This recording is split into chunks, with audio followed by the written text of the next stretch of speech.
Today I'm thinking of everyone who has been devastated by gun violence and everyone who has vowed not to accept this devastation as normal.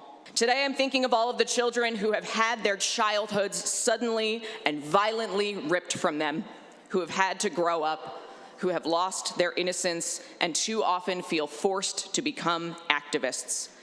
Colleagues, today marks the 5th year in a row that I've stood before this body with a resolution to commemorate and recognize Gun Violence Awareness Month. A lot has happened since the first time that I stood here with this resolution in 2019. Since 2019, gun violence has surpassed car accidents as the #1 cause of death for our children.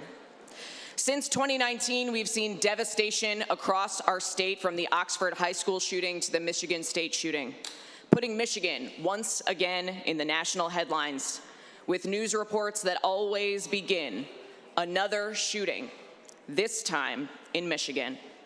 Another, this time.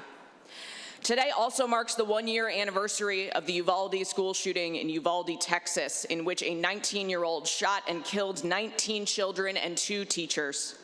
Children whose bodies were so badly mutilated by an AR-15 style rifle that parents were asked to come back and give DNA samples to assist authorities in identifying their own children. Today I'm thinking of Alexandria Verner, my constituent from Clawson, who was a junior at Michigan State when she was killed by a gunman just a few short months ago.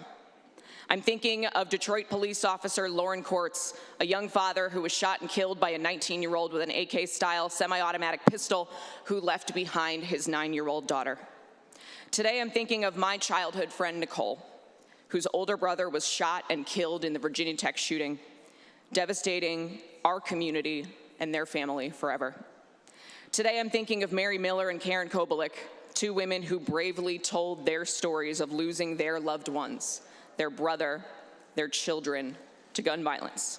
This year, Wear Orange Weekend will take place June 2nd through 4th, in which we wear orange to honor and remember everyone we've lost to gun violence. Today, 5 years after I first introduced this resolution, I hope that this year will be different. I hope that this will be the very first year that this resolution will actually be adopted.